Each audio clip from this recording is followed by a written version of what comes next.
Varicose veins కి సరైన చికిత్స కోసం సంప్రదించండి ఎవిస్ హాస్పిటల్. నమస్తే రమ్మగారు. నమస్తే జీ.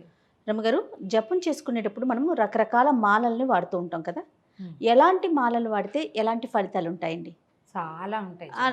దానికి తోడు ఏ దేవుడికి అంటే మనం ఏది స్తోత్రాలు చదువుకున్నా మంత్రాలు చదువుకున్నా వాటికి ప్రత్యేకించి ఈ మాలే అనే ఒక నియమం ఏమైనా ఉందా?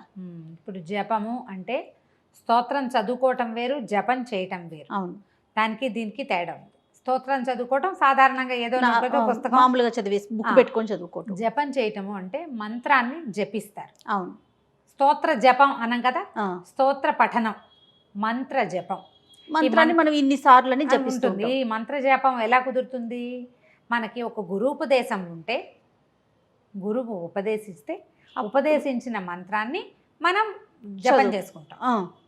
అది చదువుకోవటమే. చదువుకోవటం అంటే ఇప్పుడు మామూలుగా పైకి చదవం కదా, దాంట్లో 2-3 రకాలు ఉన్నాయి. కొంచెం పైకి వినపడేలాగా జపం చేయటం ఒకటి. ఉపాంశు అంటారు, పెదిమలు కదులుతుంటాయి, సన్నగా శబ్దం వినపడుతుంది, పక్కనే ఉన్న వాళ్ళకి వినిపిస్తుంది. మూడోది మౌనంగా చేయటం, లోపల మనోజపం, ఎవరికీ వినపడదు. ఈ 3 రకాల జప విధానాలు ఉన్నాయి. అయితే జపంలో ఏంటంటే సాధారణంగా 108 సార్లు పారాయణ అని మనం స్తోత్రాలు చదువుకుంటాం కదా, జపాన్ని కనీసం 108 సార్లు ఆ నామ జపం ఏ మంత్రం అయితే ఉందో అది చేయాలి. 108 అనేది చాలా పవర్ఫుల్ సంఖ్య, అద్భుత సంఖ్య. అందుకని మనకి జపమాలల్లో కూడా 108 పూసలు ఉంటాయి. పూసలు అంటే ఒక కొలికి పూస ఉండి మధ్యలో వెళ్ళాడేది ఒకటి ఉండి గుర్తుకు అనమాట. ఇప్పుడు మనం జపం చేసుకునేటప్పుడు దాని మీద దృష్టి ఉండాలి. లెక్క పెట్టుకోవటం కుదరదు కదా, అందుకని ఏం చేస్తాము, ఈ జపమాలనే దానికి లెక్క. ఒక మాల అయిందనుకో, ఒక గీత గీసి పెట్టుకోవచ్చు, గుర్తు పెట్టుకోవటానికి ప్రధానమైంది. తర్వాత ఏంటంటే మన మనసు సజావుగా మంత్రం మీద నిలబడటం, ఒక క్రియ చేస్తూ కూడా మంత్రం మీద నిలబడ్డాం. ఇప్పుడు జపం చేసేటప్పుడు ఏంటి, ఒక నామం అవ్వగానే దాన్ని అనాలి, దాన్ని వెనక్కి అనాలి, లోపలికి తీసుకోవాలి. ఇట్లా బయటికి చేయకూడదు, ఇలా లోపలికి చేయాలి. ఈ వేలు వాడకుండా ఈ 2 వేళ్ళకి మీద నుంచి మనకు ఆ దండ రావాలి. బొటన్ వేలుతోటి ఆ పూసని వెనక్కి కిందకి వెళ్ళిపో, లోపలికి వెళ్ళాలి. ఇందులో మళ్ళీ జపమాల ఇతరులకి కనపడకూడదనే నియమం కూడా ఉంటుంది గురూపదేశాన్ని బట్టి. అప్పుడు ఏం చేస్తారంటే ఒక చిన్న గుడ్డ సంచిలో చేపెట్టుకుని దాంట్లోకే చేపెట్టి, నువ్వు అక్కడక్కడ క్షేత్రాల్లో పెద్దవాళ్ళని చూస్తాను, మామూలుగా మన ఇళ్లలో చేసుకునే వీళ్ళకి ఏం లేదు. మనం ఏమనుకుంటామంటే నా ఓం నమో భగవతే వాసుదేవాయ మనకు తెలుసు మంత్రం, ఉపదేశం లేదు, ఏమీ లేదు, మంత్రం కదా మనం చేసుకోవచ్చని మనం 108 సార్లు నువ్వు చేసేసుకుంటాం. ఇలా నీకు తెలిసి నువ్వు చేసేసుకునే దాని ఫలితం కంటే గురువు ద్వారా ఉపదేశం పొంది దానికి ఒక నియమం ఏర్పరచుకుని ప్రత్యేక నియమం ప్రకారం జపం చేసేవాడి ఫలితం అమోఘంగా ఉంటుంది, చాలా అద్భుతంగా ఉంటుంది. ఇప్పుడు నీళ్ళల్లో కరెంట్ ఉంది, మనకు తెలుసు కదా. అవును, ఏది నువ్వు చేయబెట్టినప్పుడల్లా షాక్ కొడుతుంది, నీకు కొట్టదు. దానికి ప్రత్యేకంగా ఒక టర్బైన్లోకి వెళ్ళి అందులో నుంచి కరెంట్ వస్తుంది. అదే నీళ్ళలో శక్తి ఉన్న నీటిని ముట్టుకున్నా నీకేం కాదు, అది ఉందని నీకు తెలుసు. నీ అంతటి నువ్వు చేసే జపం అలాంటిది. ఓకే, నీటిని ముట్టుకున్న ఆనందము, ఇందులో అది ఉందన్న సంతోషము ఉంటాయి, తెలుస్తుంది, అంతే. అంతే తప్ప పూర్తి ఉపయోగం నీకు రాదు. దాంతో రావాల్సిన ఉపయోగం రావాలంటే మనకి ఉపదేశం ఉండాలి ఖచ్చితంగా. ఓకే అండి. ఎవరో ఒక గురువుని చూసుకుని ఉపదేశం చేయించుకోవచ్చు. ఆయన ఏదైనా ఫలానా నియమం పాటించమన్నారు, గురువు అనగానే ఆయన దూకే అంటే దూకాలి. గురు నిర్ధారణ అట్లా చేసుకోవాలి మనం, వాళ్ళు చెప్పినట్టే చేయాలి. దీనికి ఇది విధానం, ఫలానాది మానే, ఫలానాది చెయ్యి, ఇది చెయ్యొద్దు, నువ్వు అక్కడికి వెళ్ళాలి రోజు, అలాంటివేవో చెప్పారనుకో, గురువు ఏ నియమం ఏర్పరిస్తే ఆ నియమం ప్రకారం చేస్తూ నువ్వు జపం చేస్తే నీకు ఫలితం లభిస్తుంది.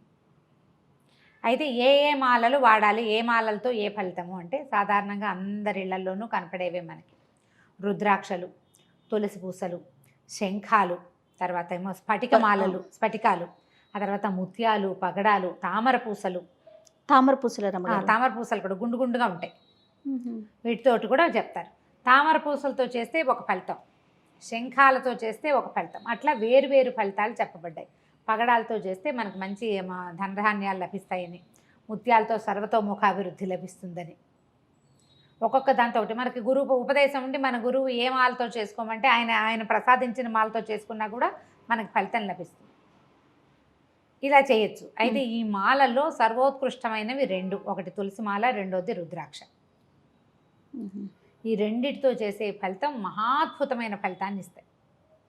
మనం ఈ మన హరే రామ హరే కృష్ణ దేవాలయాలకు వెళ్తామా, ఇస్కాన్లో అందరి మెడల్లోనూ ఆ తులసి పూసలే కనిపిస్తుంది. తులసి మనకి మోక్షాన్ని ఇస్తుందని చెప్తారు. రుద్రాక్ష కూడా మోక్షాన్ని ఇస్తుంది. పరమేశ్వరుడు మోక్షకారకుడు, ఆయనకి అత్యంత ప్రీతిపాత్రమైనది రుద్రాక్ష. అయితే మహావిష్ణువు మన స్థితికారకుడు, మన జీవితం మన బ్రతకంతా మనం నడిపేవాడే ఆయనే. ఆయనకి అత్యంత ప్రీతిపాత్రమైనది తులసి. లక్ష్మీదేవి పుట్టిన చోటు నుంచి పుట్టుకొచ్చినవి శంఖాలు, అక్కడవే ముత్యాలు, అక్కడవే పగడాలు. కాబట్టి ఇవన్నీ కూడా ఐశ్వర్యప్రదమైనవి అనమాట. ఏ మాలతోటైనా మనం చేసుకోవచ్చు. కానీ నేను మొదట చెప్పిన మాట మీదే స్టికానై ఉన్నాను నేను. గురూపదేశం ఉంటే అత్యద్భుతమైన ఫలితం లభిస్తుంది. మీకుందా రమ్మగారు? ఓకే, మీరు దేంతో చేస్తారు? నాకు మాలతో చేసే అలవాట్లేదు. ఒకవేళ మాలతో కూర్చొని చేసుకునేటట్టయితే నాది తులసి మాలే. తులసి మాలతోటే చేస్తాను నేను. జపం అయిపోయిన తర్వాత మాలని ఎలా భద్రపరచాలండి?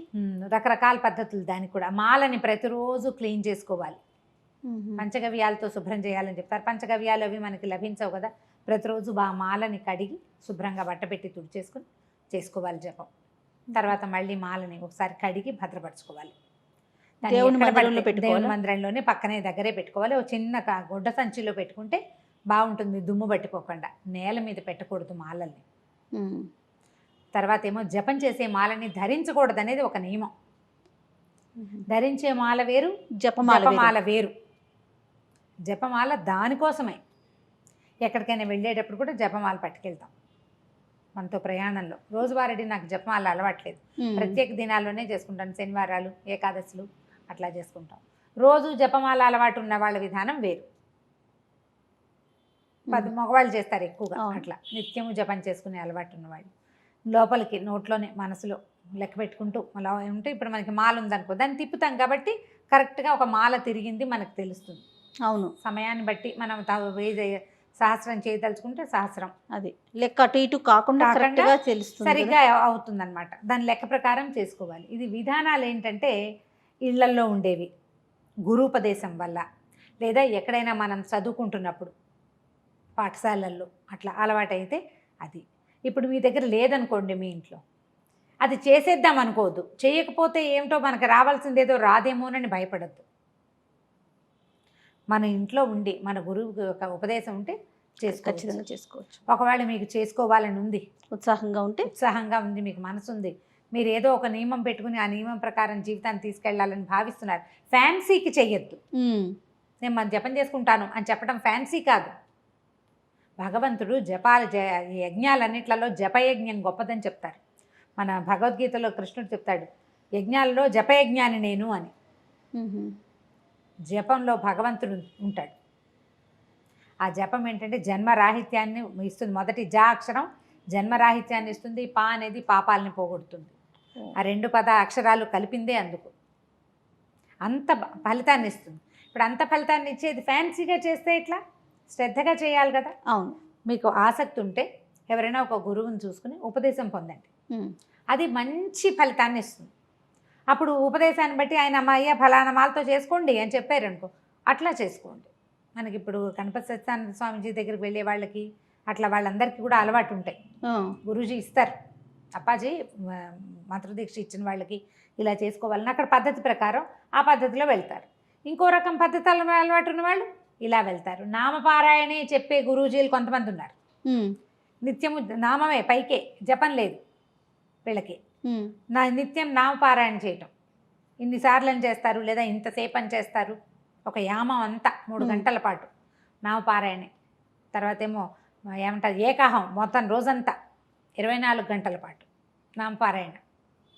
ఒక్కొక్కరిది ఒక్కొక్క ప్రాక్టీస్ కదా. అంతే. ఇలా జపమాలలతోటి చేయదలుచుకుంటే ఉపదేశాన్ని బట్టి చేయండి. ఉత్కృష్టమైనది తులసి లేదా రుద్రాక్ష. కానీ వీటికి ఏంటంటే కొంచెం నియమం మాత్రం పాటించాల్సి వస్తుంది. మీ ఉపదేశాన్ని బట్టి మీ నియమాలు ఉంటాయి, అది జ్ఞాపకం పెట్టుకుని. ఎందుకంటే కరెంటుతోటి ఆటలాడకూడదు.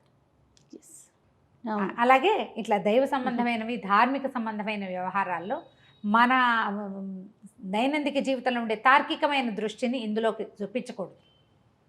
భక్తి శ్రద్ధలతో చేయాలి. దీనికి నియమం అంటే నువ్వు దానికి బ్యాండ్ అయితేనే చెయ్యి, అంతే. లేకపోతే మానేసే, ఇంకేదో నీకు నచ్చింది చేసుకో ఏదైనా. అలా. నమస్తే. నమస్తే.